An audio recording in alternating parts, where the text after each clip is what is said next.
Let me ask you something personal.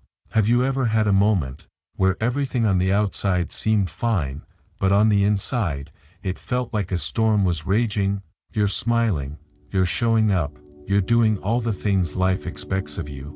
But deep down, your mind is tired, loud, caught in loops of worry, regret, self-doubt. See, most people think the biggest battles we face are out there: career pressure, relationship struggles, money problems, but the real war, the one that wears us down the most, is happening in silence, right between our ears. The mind is both a battlefield and a weapon. It can either destroy your peace or become the very place you find it. And that's why we need something stronger than motivation. We need philosophy, specifically Stoicism. Now don't worry, this isn't about pretending life doesn't hurt. This isn't about becoming emotionless or cold. Stoicism isn't a wall, it's a shield. It doesn't teach you to control the world, it teaches you how to master your reaction when the world refuses to go your way. The Stoics, men like Marcus Aurelius, Epictetus, Seneca, they didn't live easy lives. They faced exile, loss, war, betrayal, but what made them unshakable wasn't what they went through, it was how they framed what they went through. They practiced a kind of mental discipline, a daily training of the soul. They understood this timeless truth: we suffer more often in imagination than in reality. That's the heart of this video, because if you can master your inner world, no outer storm can drown you. In the next few minutes, I'm going to give you 10 powerful Stoic tools, not theory, not fluff, real practices you can use to calm your mind, sharpen your perspective, and pull yourself out of the grip of negative thinking.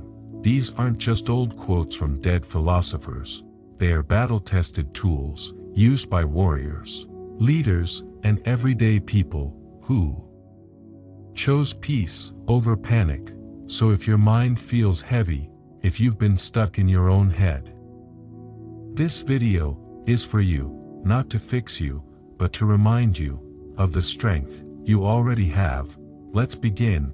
Let me tell you something that might sound strange at first, but if you truly understand it, it will change the way you experience pain, failure, even your identity. You are not your thoughts. Pause.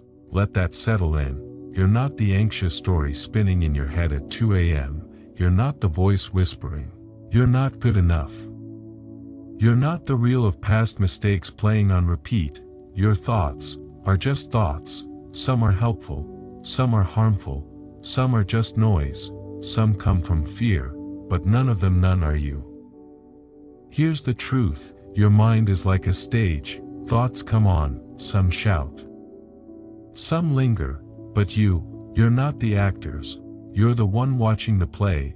The Stoics understood this long before psychology gave it a name. Epictetus, a former slave-turned-philosopher, once said, "Men are disturbed not by things, but by the view which they take of them."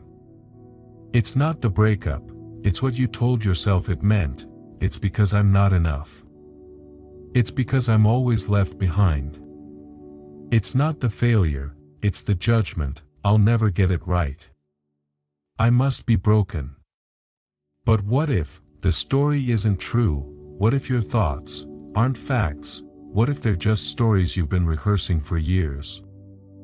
That's where Stoicism gives us a tool: labeling. Instead of "I'm a failure," say, "I'm having a thought that I'm a failure." Feel the shift. You create space. You breathe again. You stop treating the thought as truth and start seeing it for what it is: a cloud, a whisper, a moment passing through. Another tool: interrogate the thought. Ask, is this 100% true? What's the evidence? Will this still matter in 5 years? Suddenly, the grip loosens. Let me ask you something personal. How many of your darkest thoughts ever actually came true? Be honest. That's the power of awareness. You are the observer, not the thought. You are the calm behind the storm, not the storm itself. And when you really get that, You stop wrestling with every shadow in your mind, you let it come, you let it go, and you stay anchored in something deeper. That's Stoicism, that's freedom, and that's the first step to building a mind that works with you, not against you. Let's keep going. Have you ever snapped at someone, only to regret it 5 minutes later, or felt waves of anger, fear, jealousy, and later thought, that wasn't me? I don't even know why I reacted like that. You're not alone. That first emotional hit we feel, whether it's rage, panic, envy, or shame, often feels overwhelming. But here's the truth, your first emotion is not always the truth. It's often just a reflex, a flash from your nervous system, a whisper from old wounds or survival instincts, and while it feels powerful, it isn't always wise. The Stoics knew this well. They didn't try to erase emotions, they just refused to be ruled by the first wave. Because emotion is like weather, it comes fast, it passes, and if you react during the storm, you might do something you can't take back. That's why one of the most powerful Stoic tools is simple, but profound: pause. Name. Delay. When you feel that surge of emotion, pause, even for just 10 seconds, name what you're feeling. I feel angry. I feel afraid. Not, I am angry. You're not the emotion. You're the observer of it. That alone creates distance. It interrupts the automatic reaction. Another tool the Stoics practiced is what I call the view from above. Imagine stepping outside your body, rising up, looking down at your life from 30,000 feet. What's really going on? That argument with your partner, is it truly the end of the world, or just two stressed people trying to be heard? That feeling of being judged, is it fact, or a story you've told yourself 100 times before? From that elevated perspective, things become clear. You stop being the emotion, and start being the calm within it. Let me be clear, this isn't about suppressing your feelings. This is about learning to respond, not react. There's a big difference. Being Stoic doesn't mean you're numb, it means you're steady. It means that when life shakes you, you take a breath, observe, and choose your next move, from strength, not survival. So next time you feel a rush of emotion, remember, that first wave, that's not the voice of your highest self, it's just the echo of old programming. Let it rise, let it pass, and when the dust settles, you'll be left with something rare: clarity, wisdom. Isn't being emotionless, it's knowing which emotions deserve your voice, and which only needed your silence. Let's keep going. Let me ask you something. When was the last time you felt truly content? Before scrolling through your phone, maybe your day was going just fine, until you saw someone's vacation photos, their relationship milestone, their perfect skin, their success story, and suddenly, you felt behind, not enough, less than. That's not a coincidence, that's comparison, the silent trap of the modern mind. See, your brain is wired to compare, it's a survival instinct. Do they have more than me? Am I falling behind? But in today's world, we're not just comparing ourselves to our neighbors, we're comparing ourselves to highly curated, filtered, and edited illusions 24/7, and it's eating away at your peace, one scroll at a time. The Stoic philosopher Seneca warned us about this centuries ago. He said, "We suffer not because we lack, but because we desire endlessly." That's the illusion of comparison. It tricks you into believing everyone else is winning, while you're standing still, but what you see is only the highlight reel, never the struggle behind it. You don't see their doubts, their pain, their nights of feeling lost just like you. And here's where Stoicism becomes your shield. Instead of chasing the endless race of more, you train yourself to find joy in your own progress. That's what the Stoics called inner delight, measuring yourself by who you were yesterday, not by who someone else is today. So how do you do that? First, limit the noise. If certain content, people, or apps make you feel small, step back. That's not weakness. That's self-respect. You are the gatekeeper of your mental space. Second, track your real growth. Ask yourself, what challenge did I handle better this week? What thought used to own me, but doesn't anymore? Where am I being more patient, more honest, more grounded? Because real progress isn't loud, it's quiet. It shows up when you choose peace over drama.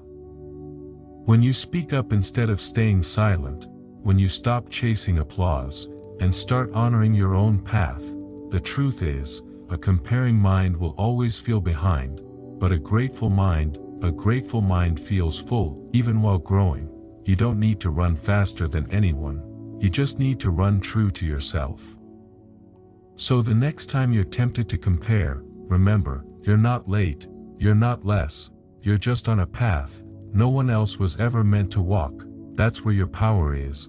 Let's keep going. Let me ask you something personal. Have you ever said to yourself, this shouldn't have happened? Maybe it was a betrayal, a loss, a failed opportunity, and a voice inside you screamed, why me? This isn't fair. It's a voice we all know, because when life hurts, our first instinct is resistance. We fight reality with 1,000 what ifs and shouldn'ts. But here's the brutal truth: what happened. No amount of anger, no guilt, no overthinking will change it, and yet we suffer, not just because of the event itself, but because we believe it shouldn't have happened. That belief is the true source of our pain. The Stoics understood this deeply. Marcus Aurelius, a Roman emperor surrounded by chaos, wrote, "Accept whatever comes to you, woven in the pattern of your destiny, for what could more aptly fit your needs?" They called it amor fati, the love of fate. It doesn't mean you enjoy everything that happens. It means you stop wishing it were different and start asking, what now? That's the shift, that's the freedom, because the more you fight reality, the more you suffer. But when you accept even the hard stuff, you gain power, not over the past, but over what comes next. So next time something goes wrong, and your mind screams, this isn't how it was supposed to go, try this simple Stoic question: but it did happen, so what do I choose now? That question moves you, from victim to author, from reaction to response, from resistance to clarity. Let me be honest, this isn't easy. Accepting reality takes strength. It takes maturity to sit with disappointment and not run from it. It takes courage to face the truth and not need to reshape it. But peace doesn't come from controlling the world. It comes from releasing the illusion that you need to. Look around. Storms come, people leave, plans fail. That's life. The Stoics didn't escape hardship. They embraced it, not because it felt good, but because it made them stronger, wiser, more grounded. So if you're facing something right now that feels unfair, ask yourself not why it happened, but how you can meet it with strength. That's Stoicism in practice. That's where peace begins. Let's keep going. Let me share a truth that might sting a little. Most of your emotional pain isn't coming from what happened, it's coming from the story you told yourself about what happened. Let me explain. You didn't just get rejected, you told yourself, I must not be lovable. You didn't just make a mistake, you told yourself, I always ruin everything. You didn't just face a setback, you told yourself, I'll never get it right. I'm cursed. That story, that interpretation, is what's keeping you stuck in pain. The Stoics understood this with absolute clarity. Marcus Aurelius said, if you are distressed by anything external, the pain is not due to the thing itself, but to your estimate of it, and this you have the power to revoke, at any moment. That's powerful, because it means you can rewrite the meaning. You may not be able to change the past, but you can change the lens you see it through, and that lens, it determines how you feel, every single time. Here's a Stoic tool that brings this into practice. Step 1. Write down the event. just the raw, unfiltered fact. Example, I didn't get the job. Step 2, write down the story you're telling yourself. I didn't get the job because I'm not smart enough, I'm a failure, no one sees my value. Step 3, challenge that story. Is it 100% true? Is there another way to look at it? What would a wise friend say about this? What if this wasn't rejection, but redirection, this small practice? It can create massive shifts, because most of the pain we carry isn't rooted in the facts, it's rooted in the meaning we attach to them. You are not powerless. You are the narrator, and if your current story is keeping you in chains, rewrite it. Maybe instead of, I'm a failure, it becomes, I didn't succeed this time, but I'm learning, and that has value too. Maybe instead of, they didn't love me, so I must be unlovable, it becomes, they couldn't see my worth, but I no longer need them to. The moment you change the story, you change the emotion, and when you change the emotion, you change your power. So ask yourself, what story have I been repeating in my mind that's no longer serving me, and more importantly, what new story am I ready to tell? Because you're not broken, you're just reading from an old script, and you get to be the author now. Let's keep going. There's a moment we all face at some point, when everything feels heavy, your thoughts turn dark, your motivation disappears, and your inner critic whispers, maybe I'm just broken. But I want to tell you something that might change the way you see that moment. You're not broken, you're tired, that's it. You're not failing at life, you're not weak, you're not falling apart. You're just exhausted, and when the body is worn down, the mind becomes fragile, doubts get louder, fear spreads faster, you see problems where there are none, and you believe lies your well-rested self would never entertain. The Stoics understood this, even if they didn't have the modern language for it. They believed in the power of self-regulation, in conserving your energy, in protecting your inner balance, like sacred ground. Because no philosophy, no mindset, can work when your nervous system is running on fumes. Here's a Stoic truth we often forget: not every battle requires strength, some require rest. So if you're in a low place right now, ask yourself, when was the last time I truly rested? Not just a nap, but real, intentional recovery, without guilt, time in nature, a quiet walk, a full night's sleep, space to be alone with your thoughts, without having to fix or perform. Marcus Aurelius, one of the most powerful men of his time, wrote in his journal, "Look well into thyself. There is a source of strength, which will always spring up, if thou wilt always look." But that inner strength, it only springs up when you give it space to breathe. So here's the tool: when your thoughts turn dark, don't trust them right away. Pause, ask yourself, am I just tired? Then act from care, not panic. Say no to the things that drain you. Protect your time, your attention, your peace, because every time you say yes to something that exhausts you, you say no to the clarity you're trying to rebuild. Remember, even your phone stops working when the battery is low. You're no different, so don't make permanent decisions from a place of temporary exhaustion. Don't let fatigue disguise itself as failure. You don't need to fix everything right now. You need rest, and when you return, more rested, more clear, you'll realize you were never broken, just overwhelmed. That is the wisdom of the Stoics. Step back, breathe, then respond. Let's keep going. Let me ask you something simple but serious. How can you think clearly? In a room full of noise, how can you find peace? In a space that's always chaotic, how can your mind stay strong? When your environment is constantly draining it, the answer is, you can't, and this is something the modern world rarely talks about. Your environment is not neutral, it's shaping you, your thoughts, your emotions, your self-talk, every single day. You see, most people try to change how they feel, without changing where they are. They try to think positively, while surrounded by negativity. They try to feel calm.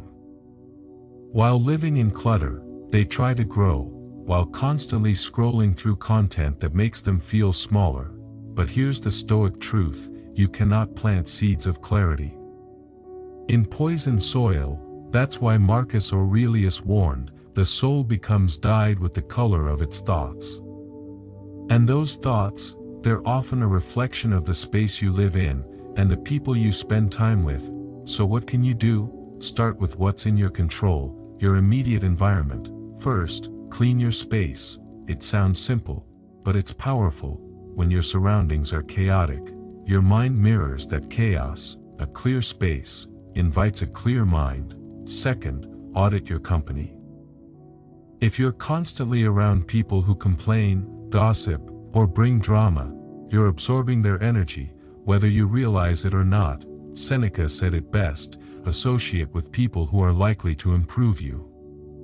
Sometimes, protecting your peace means loving certain people from a distance. Third, be mindful of what you consume. Every scroll, every video, every post, it all adds up. Ask yourself, is this content making me stronger? Or more insecure, more focused? Or more anxious? Remember, you are the gatekeeper of your own mind, and not everything deserves access. Your inner dialogue, the way you speak to yourself, is deeply influenced by what you allow around you. So protect your inputs, because your inputs shape your outlook, and your outlook shapes your life. This isn't about perfection, it's about awareness. So here's a challenge: do one small detox today. Declutter a corner of your room, mute one toxic voice, replace one low-energy habit with something that lifts you, because when you change the environment, you don't have to fight your mind so hard. It begins to clear on its own. And in that clarity, you rediscover the calm, steady voice that's always been yours. Let's keep going. Let's be honest, most of the stress we carry isn't from what's happening, it's from trying to control what we were never meant to control. We overthink what they said, we obsess about the future, we replay the past, trying to rewrite a moment that's already gone. It's like holding sand in your fist. The tighter you grip, the more it slips through. But here's the Stoic truth: you were never meant to control everything, and thank God for that, because real peace, the deep, unshakable kind, doesn't come from managing the world, it comes from managing yourself. In the midst of the world, Epictetus taught this over 2,000 years ago. He said, some things are up to us, and some things are not. That simple idea, it's a spiritual jailbreak, because once you see what's not yours to carry, you stop wasting your life trying to carry it. So here's the practice: draw 2 columns. Column 1, what I can control. Column 2, what I can't. Start listing. In the first column, your choices, your mindset, your effort, your values. In the second, other people's opinions, the past, the weather, the outcome. Now here's the move that changes everything: stop feeding energy into column 2, stop negotiating with what you can't influence. This isn't giving up, this is strategic surrender. This is you choosing not to bleed energy where there's no return, because every minute you spend worrying about what you can't change, you're stealing from the part of you that can. Here's a question I return to often: am I carrying this because it's mine? Or because I'm afraid to let it go? That question humbles me, because when we finally stop clinging, we realize how much energy we've been leaking into things that never belong to us. Letting go isn't weakness, it's strength. With direction, it's saying, I will not exhaust myself chasing control. I will stand firm in what is mine. And that's where your power lives. Not in controlling the storm, but in learning how to stand. through it, so the next time your mind starts spiraling, pause, ask yourself, is this within my control? And if it's not, release it, because the moment you do, you free your mind, you protect your peace, and you reclaim the energy to move forward stronger. Let's keep going. There's a simple truth that we often overlook. Negativity and gratitude cannot exist in the same mind at the same time. You can feel angry. You can feel frustrated. You can even feel stuck. But the moment you practice real gratitude, deep, conscious appreciation, the emotional weight begins to shift. Why? Because gratitude changes the lens through which you view your life. You stop fixating on what's missing, and you start seeing what's already there, not in a forced, toxic positivity kind of way, but in a grounded, Stoic way. Seneca said, "It is not the man who has too little who is poor, but the one who craves more." Let that sink in. You may not have everything you want, but are you overlooking what you once prayed for? Think about it. That relationship you're in now, didn't you once long for that kind of connection? That job you complain about, wasn't it once the opportunity you dreamed of? The peace and quiet you now take for granted, wasn't that what you begged for? In the middle of the chaos, we forget, and in forgetting, we feed the illusion of lack. But Stoicism teaches us to return, again and again, to what is real, what is present, what is already enough. Here's a simple practice, and yes, it might sound small, but done daily, it's transformational. Every morning, write down 3 things you're grateful for, not just big things. Go small, go specific. The smell of coffee, the way sunlight hits your desk, the fact that you made it through a hard week. And here's the second part, recall something you once deeply wished for, something you now have. It's a beautiful recalibration, because when you're grounded in gratitude, you don't need everything to be perfect. You just need clarity, clarity to see that you are already standing on the ground you once chased, and in that clarity, negativity loses its grip, because a grateful mind isn't focused on what's broken, it's focused on what's still working, still standing, still beautiful. Gratitude doesn't ignore pain, it simply refuses to give it the microphone. So here's your reminder, don't wait for peace to show up before you feel grateful, then watch peace begin to arrive, because when you build the habit of seeing clearly, you build a life that feels full, even in the middle of uncertainty. And that's the real Stoic power, not needing everything to be okay. To know that you already are. Let's keep going. Let me say something you might need to hear today. You're doing better than you think. I know, your mind doesn't always see it that way. You look at your life and think, I should be further by now. You don't feel different. You don't see the transformation you expected. But here's what your negative mind doesn't always admit: progress is quiet. It doesn't always shout. It doesn't always show up in the mirror or in your bank account. Sometimes it looks like pausing before reacting, saying no when you used to say yes, getting out of bed even when it's hard, catching a toxic thought and not believing it this time. That's real growth. That's strength. The Stoics understood this well. They didn't measure wisdom in loud declarations. They measured it in daily choices, small, steady acts of alignment. Marcus Aurelius wrote, "Don't waste time arguing what a good man should be. Be one." But becoming that person doesn't happen overnight. It's slow, unseen, and often thankless. So here's your tool. Track your invisible progress. Every week, ask yourself, what did I handle better this time? Where was I calmer, clearer, stronger? Even if it's just 1% better, that's still forward. Write it down, record it, because your mind will forget, and when the doubt creeps in, and it will, you'll have proof that you are, in fact, changing. progress is like building a stone path through a foggy forest. At first, it feels like nothing is happening, but stone by stone, you're creating something solid beneath your feet. You might not feel the difference right away, but one day, you'll look back and realize, I'm not standing in the same place anymore.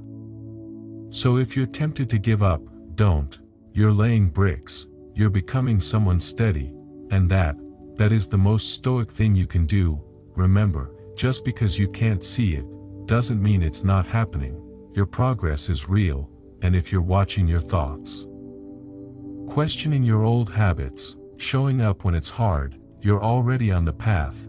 Let that be enough today. Let's keep going. Let's take a deep breath together, because if you've made it this far, you've already taken the first step, the hardest step, awareness. You're no longer blindly reacting. You're observing, you're questioning, you're interrupting the old thought patterns that used to run your life on autopilot. That right there is transformation in motion. And look, I'm not here to tell you that you'll never have another negative thought. You will, so will I, so did the Stoics. But Stoicism doesn't ask you to be perfect, it asks you to be present. To practice, every single day, you fall. Get up, you forget. Begin again, you slip into old habits, catch yourself, learn from it, and move forward 1% stronger. That's the path. Now, let's ground everything we've learned into one clear foundation. You are not your thoughts, you are the one watching them. Don't fight reality. Accept it and choose your response. Emotions aren't facts, especially the first ones. You have the power to rewrite the story you're telling yourself. Your environment is shaping your mind. Curate it wisely. Fatigue creates false narratives. Rest is not laziness, it's wisdom. Gratitude dissolves negativity, even a little goes a long way. Comparison is a trap. Measure against your past self, not someone else's highlight reel. You don't control everything, and that's your freedom, not your failure. And finally, progress is often invisible, but it's real. Keep walking. If you're still here, watching, reflecting, questioning your mind, then you're already on the path. You're already doing the work. So here's my final reminder: be patient with your mind. Don't rush the stillness. Don't force the peace. It comes, not when you control everything around you, but when you're no longer controlled by everything around you. That's the Stoic way. It's not loud, it's not dramatic. It's quiet, steady, powerful, and it's already in you. So take what you've learned here, not as information, but as a way of living. Practice it, live it, become it, and when the storm comes again, and it will, you won't just survive it, you'll stand through it, with calm, with clarity, with strength. Let's keep going, together.